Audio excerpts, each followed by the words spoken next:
What is the Montessori method? A good way to learn about how the Montessori philosophy works is to observe a classroom in action. On their first visit, many adults are not quite sure what's going on. The Montessori classroom environment is like nothing they've ever seen.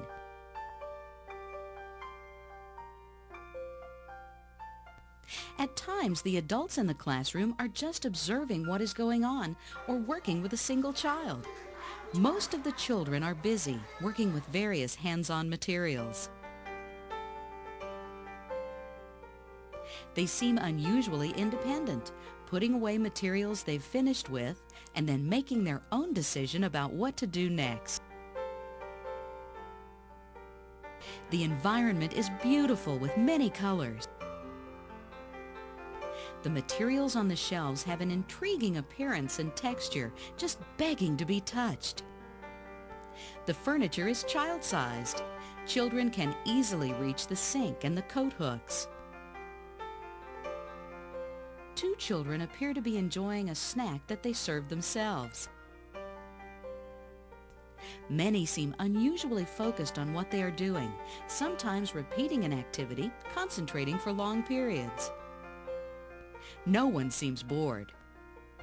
Other aspects of the Montessori philosophy may not be immediately obvious. There's an emphasis on cooperation and respectful behavior. The adults in the classroom speak to the children at their own level in a calm voice. And the purple one's supposed to go first. If a child wants to use a material that another child is working with, they learn to wait patiently for their turn. Children are rarely interrupted if they are concentrating on an activity. The materials are carefully designed so that the children can identify when they have made an error and correct the mistake on their own. All of the children's senses are used in the educational process. The sense of touch, of sight, of sound. Even the senses of smell and taste are stimulated. Another unique aspect of the Montessori method is that it's international. Maria Montessori spent many years working with children in her native Italy, in India, and traveling all around the world, sharing what she had learned in working with young children. Today, Montessori schools and training centers can be found worldwide. Although all Montessori classrooms are different in some ways, the basic materials you find in any classroom are the same, regardless of the country you might find them in. All the materials in a Montessori classroom are organized into one of 5 curriculum areas: practical life, sensorial, language, math, and cultural. Montessori materials are carefully sequenced so that each activity has an orderly and logical process to follow. This allows children to organize their thinking and problem-solving skills in a clear way and to absorb this knowledge through their senses.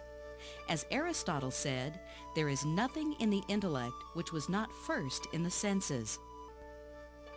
In a Montessori classroom, the teacher is often referred to as a directress or guide. She observes each child on a daily basis and determines when each is ready to move on to the next level of abstraction. She is not teaching the child as much as assisting the child in teaching himself by introducing new concepts as soon as he is ready and giving him the tools to discover the knowledge on his own.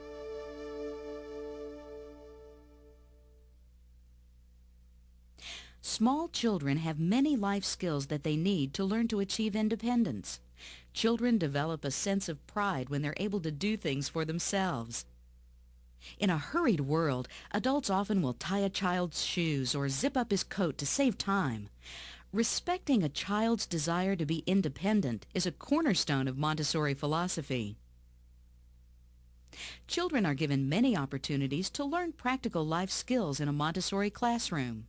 A variety of dressing frames are found in the early childhood classroom. These include zipper frames, button frames, buckle frames, bow tie frames, snap frames, and others. Observing a child practicing with a dressing frame is a good place to see the joy of repetition.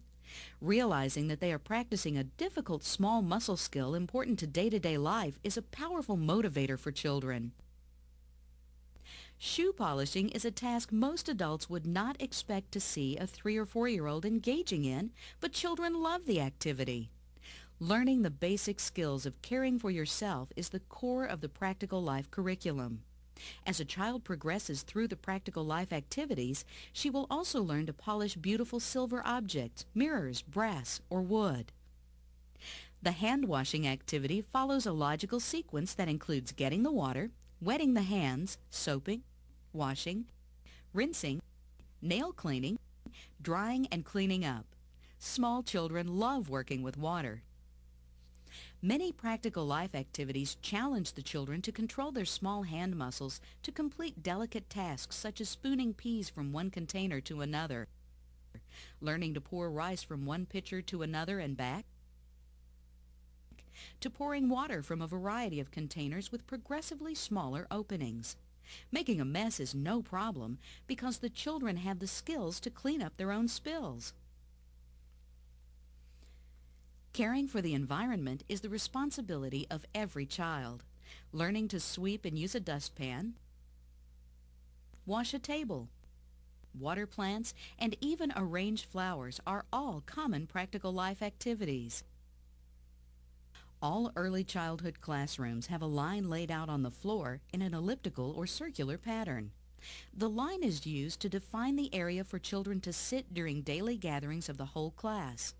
Children may also use the line for gross motor activities, learning to control their bodies as they walk around the room carefully following the line.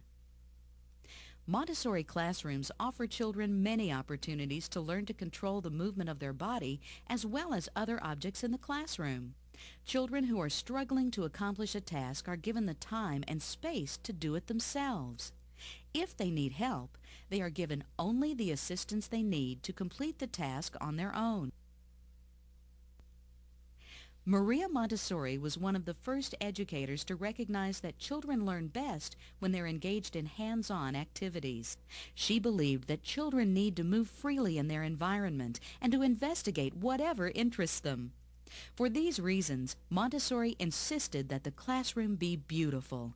Through years of observation, she was able to develop a curriculum that appealed to all of a child's senses. Any child who has learned math in a Montessori classroom knows the difference between 1,000 and 100 because they have seen the difference and felt it in their hands many times.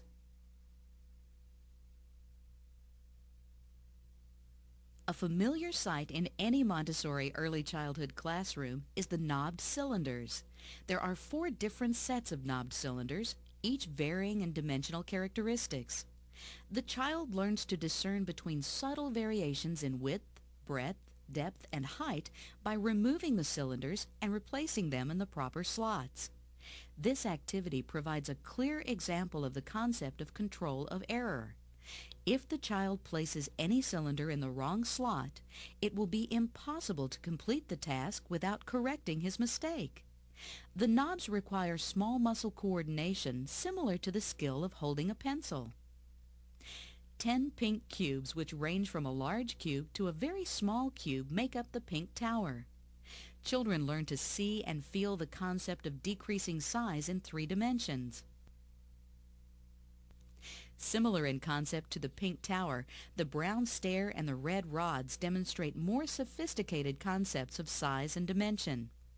The red rods require the child to align one end of each rod to see how each rod increases in size. Here the child begins to see the concept of unit measurement as each rod increases by the length of the smallest rod. Like the knobbed cylinders, the knobless cylinders challenge the child to differentiate objects of increasing dimension. 4 sets of knobless cylinders provide the child with different dimensions to evaluate. These cylinders are more challenging and abstract than the knobbed cylinders. The control of error is reduced since the child does not have individual slots to insert each cylinder. The Montessori curriculum introduces geometry to children through the identification of increasingly abstract geometric shapes. Beginning with a set of circles, the child learns the circle shape through removing knobbed circles of various sizes and replacing them in the correct slot. As the child masters each shape, she moves on to the next level of abstraction. 5 sets of triangles increase the abstraction of learning about geometric shapes. Color-coded sets of triangles include black lines indicating the side that needs to be matched to create a new geometric shape. This control of error allows the child to create new shapes on her own in a meaningful way. As sensorial materials become more abstract, the child learns through his eyes and hands geometric concepts that he will need to understand many years into the future. The Montessori curriculum gives every child a concrete understanding of these important mathematical relationships. The binomial cube introduces in a simple geometric set of blocks the algebraic equation a plus b squared. Although children are not yet ready to learn algebraic equations, they can see through this set of three-dimensional blocks what happens when this equation is solved.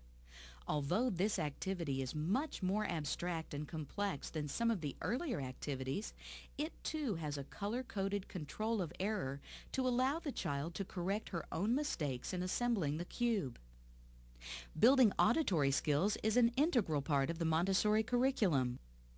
2 sets of bells, one mounted together for control of error and the other on individual stands, are used by the student to learn the diatonic scale from middle C to high C. 2 sets of dropper bottles are used to teach the 4 basic taste senses: salty, sweet, bitter, and sour. In a similar manner as the tasting jars, children are given the opportunity to compare and match the odors of 2 sets of smelling bottles.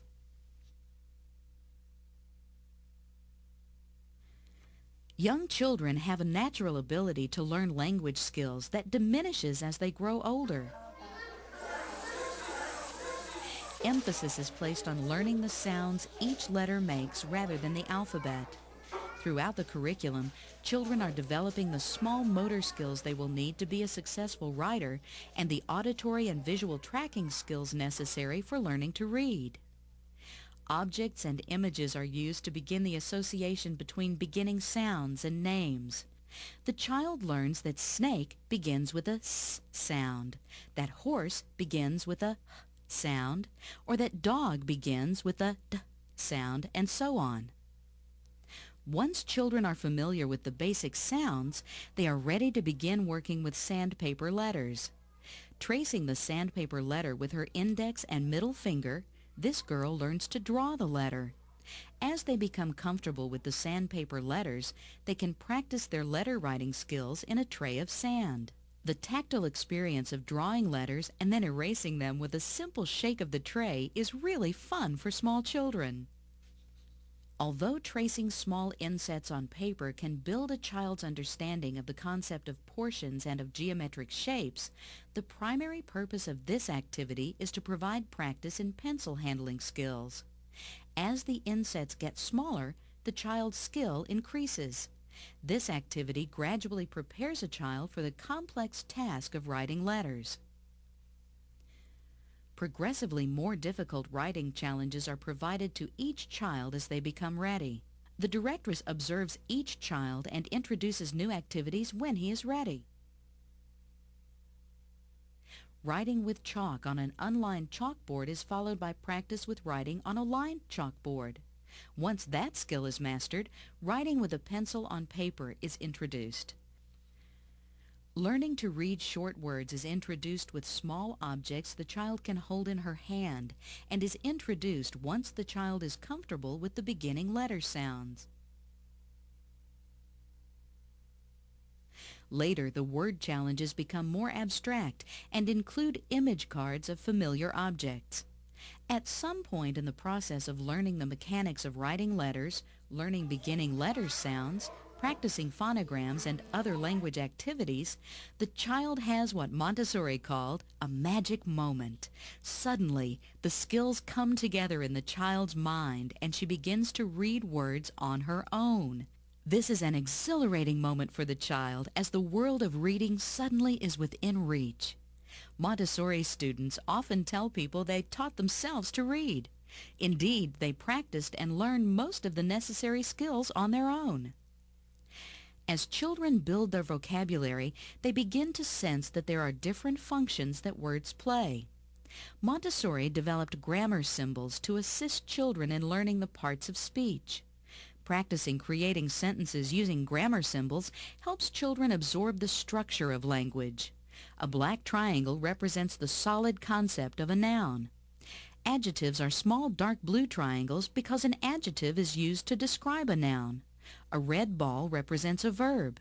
The color red and the ball shape were chosen to remind the child that a verb is a word that communicates action.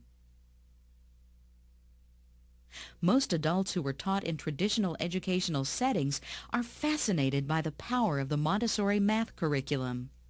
Giving the child the opportunity to see and feel the concept of 1 bead, 10 beads, 100 beads, even 1,000 beads, lays a foundation for a rich understanding of mathematics.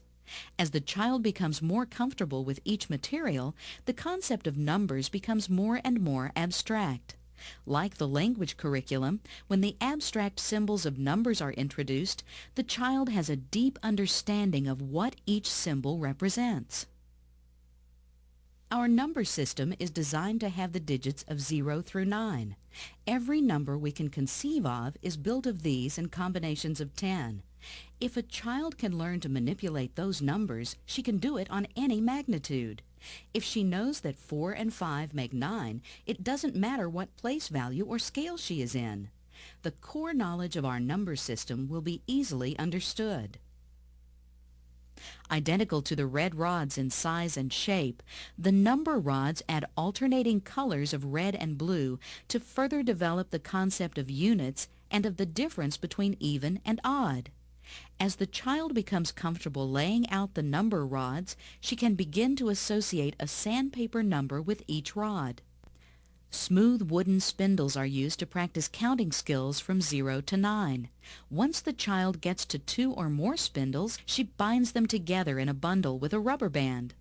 The small muscle skill required to wrap a rubber band around each bundle is a challenge for a small child. In observing children, it is clear that children love being challenged in ways that are appropriate for their age and abilities. Once a child becomes proficient in her understanding of counting to 10, she can move on to the cards and counters. Laying out the counters to match the number cards confirms that the child understands the order of the numbers and can accurately represent the quantity with the counters. This activity also graphically emphasizes the concept of odd and even. Odd numbers always have a single counter left at the bottom.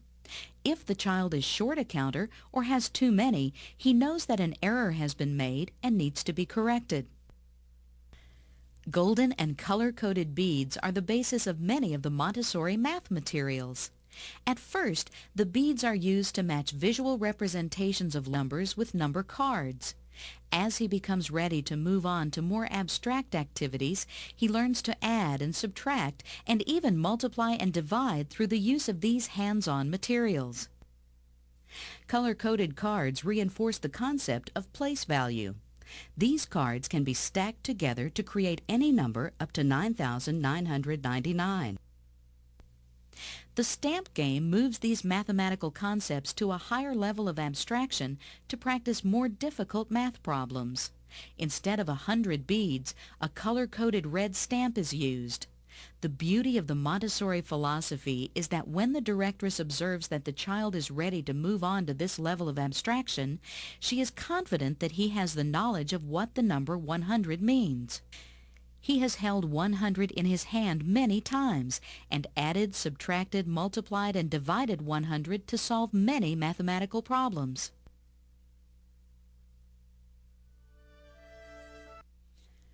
As you become more familiar with Montessori materials, you begin to see the elegant philosophy behind how each activity works to build the child's understanding of the world around her.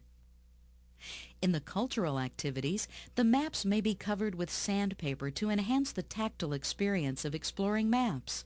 Again, as the child becomes more sophisticated, he will begin to work with puzzle maps. Matching and tracing activities continue to build the child's ability to identify and name individual states, countries within continents, and continents within a world map. Although the map tracing activities are building writing and vocabulary skills, they are also developing the child's abstract understanding of the world around him. The names and flags of countries provide small children with a way to learn writing skills as they practice drawing and labeling the flags of countries from around the world. They also match the flags with the puzzle maps. Clock activities introduce children to the concept of time. They begin with the hour hand and move logically through smaller divisions of time. Part of the task of learning about time is differentiating the concepts of past, present, and future. All cultural materials are connected and integrated using a timeline of life. Showing children how life as we know it came into being and how it is all interconnected builds a deeper respect for life and for the importance of being responsible stewards of these gifts. In Montessori terms, this is called cosmic education.